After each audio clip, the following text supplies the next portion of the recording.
bagianmu juga, tapi masih trimester pertama. izin taksi online tuh. Taksi online kan pakai mobil pribadi. Biasanya kalau job lu terima ya pendek-pendek.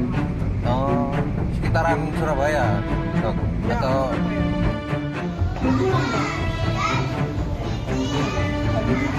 mbaknya udah mulai kencang-kencangnya, itu sudah kencang-kencang yang optimal untuk mendorong. Jadi akhirnya saya posisikan semaksimal mungkin di mobil di bagian tengah. Kemudian saya pandu untuk melahirkan.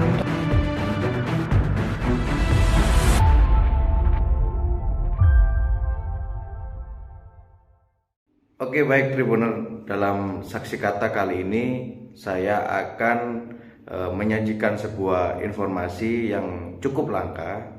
Kebetulan ini terjadi di Surabaya. Ada seorang driver dari taksi online ini mengalami kejadian yang cukup menegangkan sekaligus langka, di mana driver taksi online ini ketika mengantarkan penumpangnya, padahal sudah mendekati titik tujuan, tiba-tiba si penumpang ini mengalami kontraksi dan melahirkan di dalam mobil dari taksi online tersebut.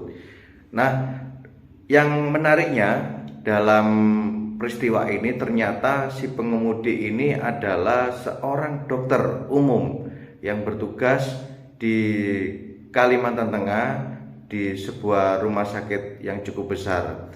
Nah, kebetulan si driver taksi ini sedang melakukan studi di Surabaya. Di sela-sela aktivitasnya studi di Surabaya ini melakukan pekerjaan sambilan, yaitu dengan driver taksi online. Untuk liputannya mari kita simak.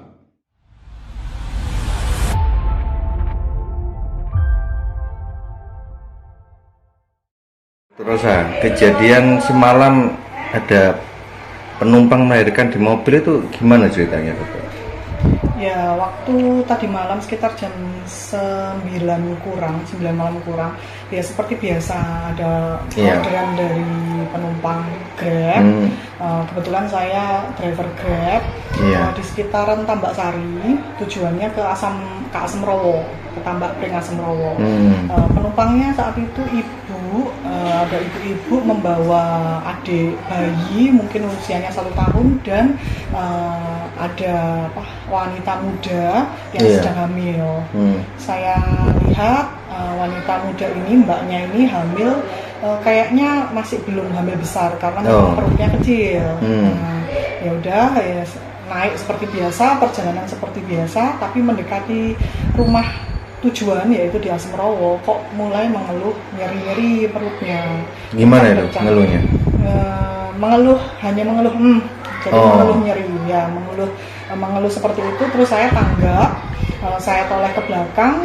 Kenapa Mbak? Apa kencang-kencang gitu kan? Karena sepanjang perjalanan saya ajak ngobrol itu masih bisa berkomunikasi dengan baik, jawab seperti kehamilan kedua, lalu anak pertama lahirnya 1 tahun yang lalu, terus ini kehamilan kedua dan nggak tahu tepatnya itu kehamilan berapa, kira-kira ya 6 bulan. Dan ternyata setelah sampai di depan gang rumahnya, kok kenceng-kencengnya makin sering. Itu salah satu tanda-tanda persalinan. Lalu kemudian ada juga rasa ingin buang air. Dan ternyata nggak lama ketubannya pecah, ada suara ketuban pecah. Kemudian memang akhirnya ketubannya itu banyak sekali keluar dari bagian bawah tubuhnya si mbak ini. Kemudian saya turun dari posisi driver ke pintu sisi mbaknya, ke tempat duduk sisi mbaknya. Sedangkan ibunya mbaknya ini sudah turun menyusul besannya untuk memanggil suami mbaknya. Nah, terus akhirnya saya lihat, loh kok ini sudah seperti dalam proses persalinan. Menurut sepengetahuan dan sepengalaman saya, ini sudah masuk di proses persalinan. Akhirnya saya coba evaluasi dengan cepat lagi, dengan evaluasi singkat dan cepat, dan ternyata memang proses persalinan. Akhirnya setelah pecah ketuban, mulai tampak bagian dari kepala janin, kami nyebutnya ubun-ubun kecilnya udah kelihatan. Kemudian mbaknya udah mulai kencang-kencangnya, itu sudah kencang-kencang yang optimal untuk mendorong. Jadi akhirnya saya posisikan semaksimal mungkin di mobil di bagian tengah, kemudian saya pandu untuk melahirkan, dan akhirnya nggak lama, nggak sampai 10 menit, puji Tuhan kelahiran adik bayi ini lancar, tidak ada macet-macetnya, langsung menangis dengan keras, terus geraknya aktif, terus kulitnya juga langsung memerah. Jadi ada kelegaan di saya bahwa walaupun ini kelahiran di dalam mobil di pinggir jalan, serba nggak ada apa-apa gitu, nggak ada selimut, nggak ada alat bantu apapun, bahkan saya juga nggak pakai APD, nggak pakai handscoon, nggak pakai apron, ya tapi untungnya lancar. Yang saya perhatikan ya satu bayi, kedua ibu baik semua. Kemudian saya minta tetangga yang ada di situ untuk mengumpulkan 1-2 selimut untuk si bayi ini. Saya mencegah supaya nggak jatuh ke hipotermia yang seperti dikatakan oleh Bu Bidan Alfi. Kemudian setelah saya pastikan bayi stabil, ibu stabil, saya langsung gasngeng menuju ke klinik Bidan Alfi. Kan memang jaraknya mungkin sekitar 1 kilo dari tempat kejadian lahiran di pinggir jalan tadi itu. Dan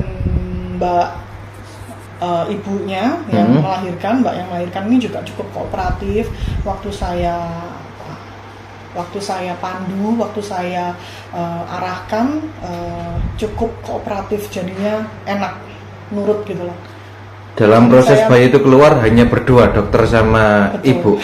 Gitu. Iya, yang berdua. Nggak ada orang lain yang... Nggak ada orang lain, adanya ya tetangga-tetangga itu, tapi kan melihat dari sisi luar mobil. Sedangkan saya kan posisinya memang pas di pintu mobil, di sebelahnya ibu yang mau melahirkan, mbak yang mau melahirkan ini.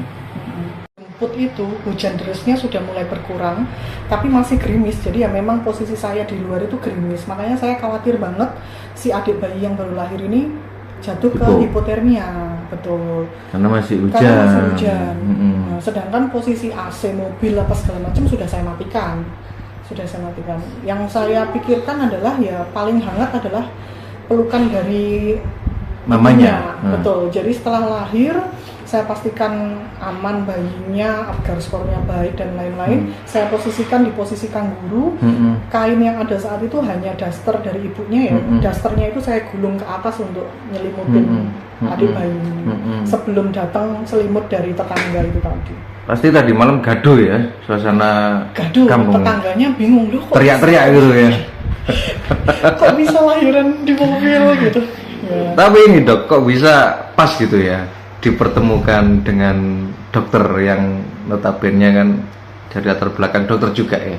Ya, selama saya ngedriver Grab dari Oktober itu saya memang merasa bahwa untuk penumpang spesial seperti ini itu ya memang sudah ada jalannya yang di skenario Tuhan ya ini. Sudah ditakdirkan oleh yang punya kehidupan. Jadi ya saya banyak merenungkan juga dari pengalaman saya selama ngedriver ini tuh, kenapa saya bertemu dengan orang-orang ini, kenapa saya bertemu dengan customer ini, penumpang ini, yaitu semua membawa nilai sendiri untuk perenungan di hidup saya. Gitu. Jadi ya saya bersyukur bertemu dengan mereka, saya bersyukur juga bisa membantu sedikit atau banyak jenis kelamin, karena itu nggak terlalu penting. Yang penting pokoknya dia nggak sesak, nggak biru, geraknya aktif. Jenis kelamin saya nggak terlalu perhatikan. Jadi kemarin saya nggak tahu cewek atau cowok, ternyata bayinya cowok, terus ganteng. Saya lihat bersih sekali pipinya lebih ini, tapi ya nggak pengen punya bayi lagi. Cukup 2 anak cukup ya. Nengok tadi ibunya juga sehat, udah fit kembali, ya bisa mandiri ke kamar mandi sendiri dan lain-lain. Terus adik bayinya juga tenang, nyusunya saya tanya juga ternyata kuat, ASI-nya gitu. Jadi ya syukur kepada Allah semuanya lancar, semoga kedepannya juga semuanya sehat, bertumbuh berkembang dengan baik, ibu juga pulih dengan segera. Dokter, ini biar Tribuner tahu latar belakang dokter ini, kan dokter memang ya, sudah praktek ya. Kalau boleh tahu di mana? Saya itu kerjanya di Kalimantan Tengah. Oh, Kalimantan. Ya, saya kerja di Kalimantan Tengah, PNS di Provinsi Kalimantan Tengah, bekerjanya di instansi Rumah Sakit Umum Daerah Provinsi Kalimantan Tengah, Dr. Dori Silvanus. Kemudian di tahun 2021 itu saya ditugaskan belajar untuk meningkatkan kualitas SDM ceritanya dari provinsi, dari BKD provinsi. Saya sekolah lanjutan di Surabaya, di Universitas Erlangga, di Fakultas Kedokteran Universitas Erlangga. Program studinya dokter spesialisnya ke dalam yang SP1. Ini sekolah kedua ya berarti. Jadi ya? ini sekolah lanjutan ya, setelah jadi dokter umum, harapannya bisa jadi dokter spesialis. Nah kebetulan ini sudah di masa-masa akhir studi. Tersisa penelitian saya yang belum selesai ya, jadi menyelesaikan penelitian saya itu, lalu ada satu ujian lokal yang nanti akan saya harus hadapi setelah selesai penelitian ya. Setelah itu harapannya bisa segera dilantik menjadi dokter spesialis, kemudian kembali ke Kalimantan, membaktikan diri kembali di sana ya, minimal sesuai masa studi saya di beasiswa, diberikan beasiswa 4,5 tahun gitu. Kenapa kok di sela waktu pendidikan ini memilih untuk menjadi driver taksi online? Kenapa dong? Ya, jarang ya. Ada beberapa, kayaknya saya tahu ada beberapa driver Grab ya, driver online, driver car ya, Grab car itu yang memang profesinya tenaga kesehatan juga. Lalu ada profesional lain seperti kayak ya adalah profesi lain yang kerja sambilan sebagai driver Grab car gitu ya. Kalau dari saya pribadi saya nggak tahu mereka latar belakangnya apa, tapi dari saya pribadi itu ya bagian dari dinamika kehidupan saya. Bagian dari dinamika kehidupan saya terus, dan saya itu yang terutama tuh karena hobi. Dari kecil sejak SMP itu saya sudah dilatih untuk bisa nyetir, bisa bawa mobil. Oh iya. Ya, dari SMP kelas 2, kelas 3 itu sudah dilatih. Karena saya dari desa, jadi latihannya kan enak tuh, di desa kan banyak lahan kosongnya ya. Engkong di sana punya usaha gitu. Papa, mama, tante. Ada satu toko bangunan, jadi kebetulan ya latihannya sambil nganterin bahan bangunan ke desa-desa itu, ngirim bahan bangunan yang jadi sopir dari SMP Pak. Sopir latihan jadi sopir galangan. Ya, galangan dari SMP lalu lanjut SMA. SMP ya masih di lokal-lokal aja Mas. Ya, karena kan masih terlalu kecil ya untuk ke jalan, kan bahaya juga. Saat udah bisa dapat SIM ya itu mulai mulai antar-antar galangan itu tadi ke desa-desa, naik turun bukit ya, daerah Pare Kediri sana. Jadi ke taksi online ini memang karena pengalaman untuk nge-driver itu memang saya suka nyetir. Daripada saya nyetir nggak ada tujuan, mending saya sekalian cari cuan gitu ya, cari tambahan jajannya anak-anak. Terus mungkin ketemu orang-orang baru yang bisa kasih inspirasi untuk saya, kasih perenungan seperti kasusnya Mbak S ini ya. Oke.